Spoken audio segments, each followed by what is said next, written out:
The alarm wasn't supposed to sound like that, screaming through the corridors of Research Station Kepler with a desperation that made Commander Sarah Chen's blood turn to ice. 23 years in deep space, and she'd never heard that particular sequence of tones, the ones reserved for extinction-level threats. Her coffee mug shattered against the floor, forgotten, as her fingers flew across the holographic display. 300 colonists, 72 of them children. And something was coming through the dark between stars. Something that had already destroyed 4 colonies in as many weeks. "Commander!" Lieutenant Marcus Webb burst through the door, his usually composed face pale with terror. "Ma'am, you need to see this. The scanners are picking up a fleet. Not ours. Not anyone's we've ever encountered." Sarah's heart hammered against her ribs as the data streamed across her vision. Ships. Dozens of them. No. Hundreds. Moving with a precision that spoke of hive intelligence, of something that viewed humanity not as equals, but as obstacles to be eliminated. The Kepler station hung in space like a fragile soap bubble, and these things, whatever they were the hurricane bearing down upon it. "How long do we have?" Her voice didn't shake, couldn't shake, not when 300 souls depended on the strength in those words. 47 minutes, ma'am." Marcus swallowed hard. "Earth Command says, they say reinforcements are 6 days out." 6 days, they had 47 minutes. Sarah closed her eyes for exactly 3 seconds, allowing herself that moment of pure, crystalline fear, then opened them with steel in her gaze. "Send the children to the core shelters. Every adult capable of holding a weapon meets in the armory in 5 minutes. And Marcus?" She grabbed his shoulder, fingers digging in with desperate intensity. Tell them humanity doesn't die quietly." The armory had never felt so small, packed with scientists and engineers and teachers, people who'd signed up to build a future among the stars, not to fight for it. Dr. Yuki Tanaka, the station's lead botanist, held a pulse rifle with trembling hands.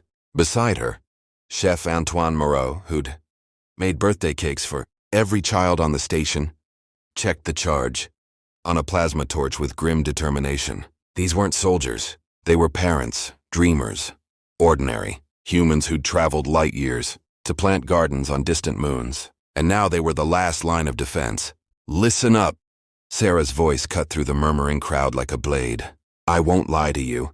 We're outgunned, outnumbered, and outmatched. Those things out there have destroyed worlds. They've reduced colonies to ash and silence.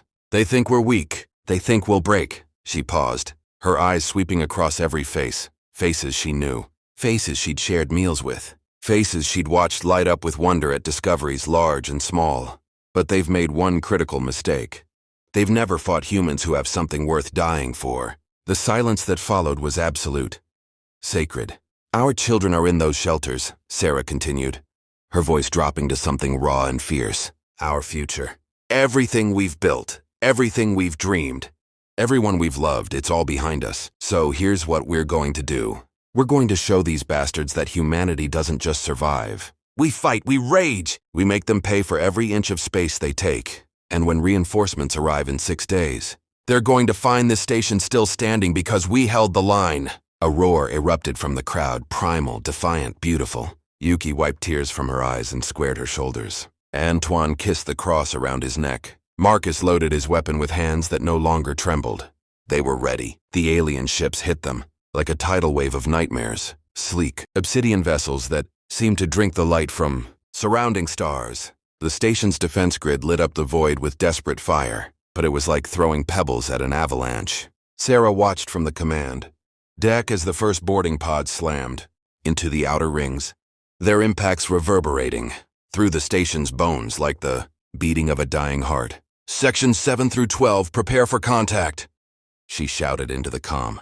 "Remember your training. Controlled bursts, fall back in pairs, and for God's sake, stay alive." The aliens poured through the breached sections like liquid shadow, 7 feet tall, armored in something that seemed to shift and flow, their weapons humming with power that turned flesh to vapor. But they hadn't counted on the fury of parents defending their young. Yuki held her position at Junction 7 Alpha, her botanical knowledge suddenly invaluable as she flooded corridors with accelerated growth, vines laced with contact toxins.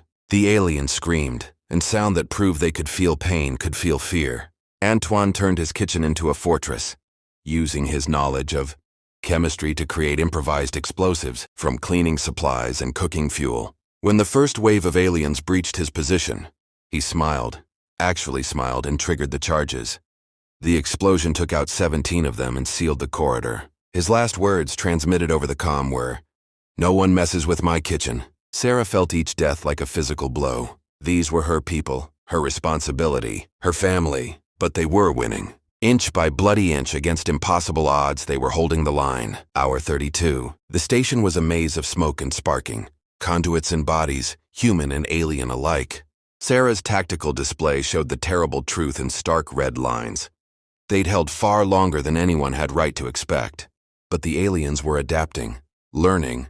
They'd found the pattern, identified the weak points, and now they were pushing toward the core shelters where the children huddled in the dark, singing songs their parents had taught them to keep the fear at bay. "Commander!"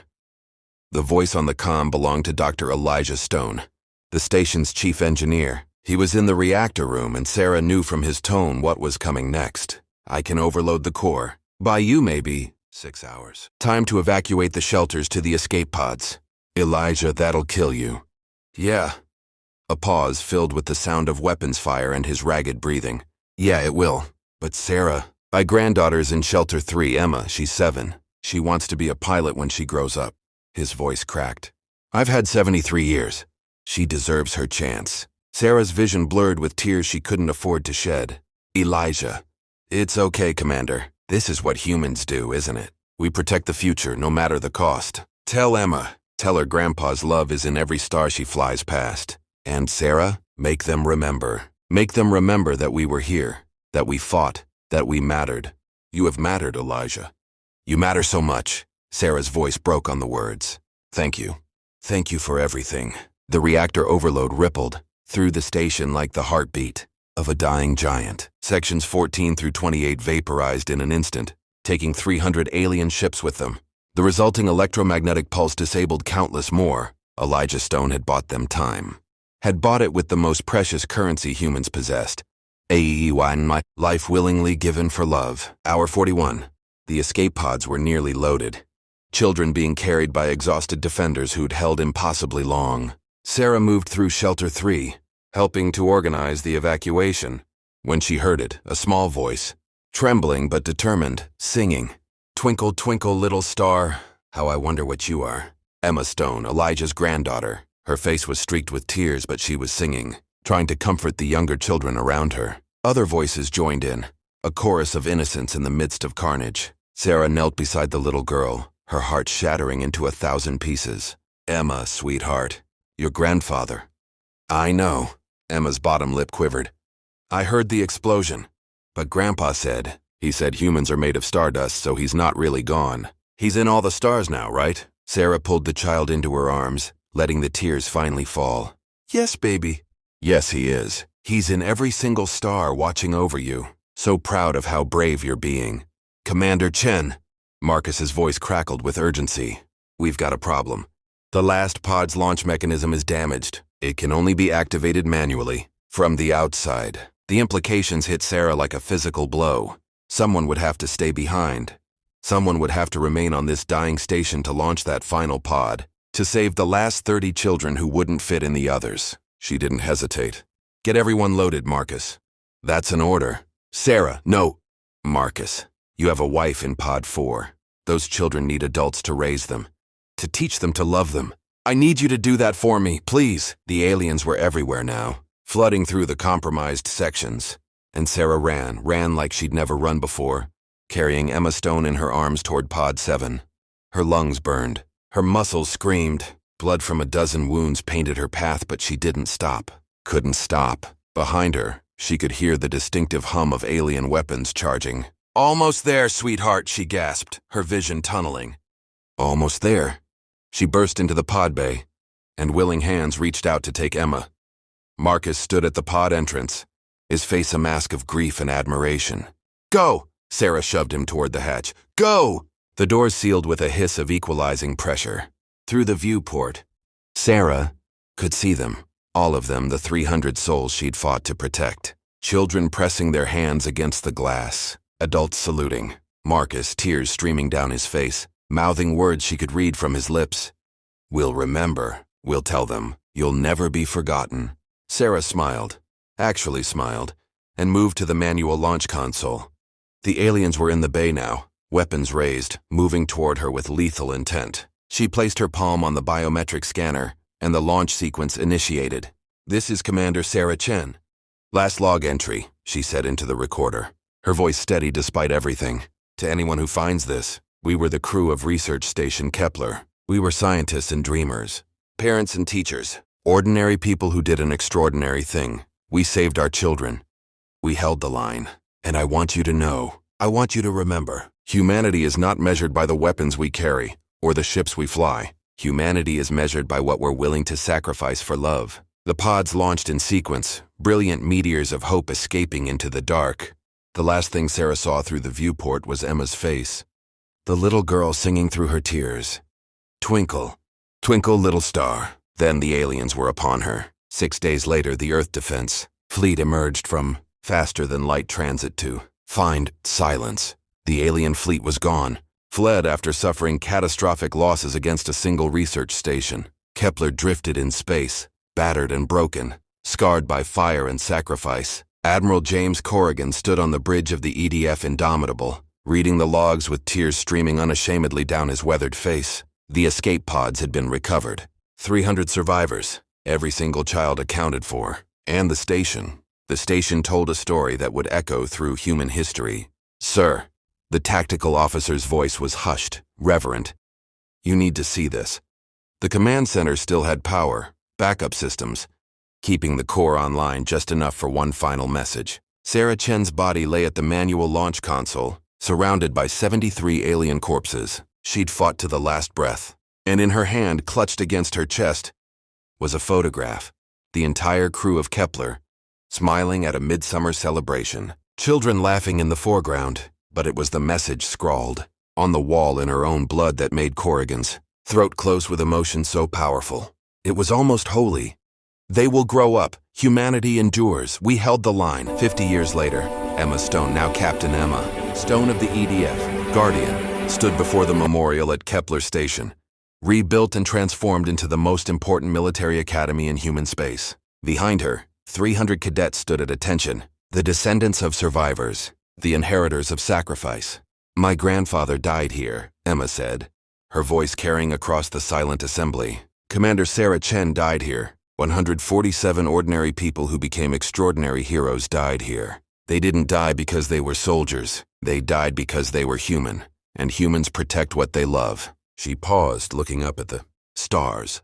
Those same stars her grandfather had promised would carry his love forever. The aliens who attacked this station learned something that day.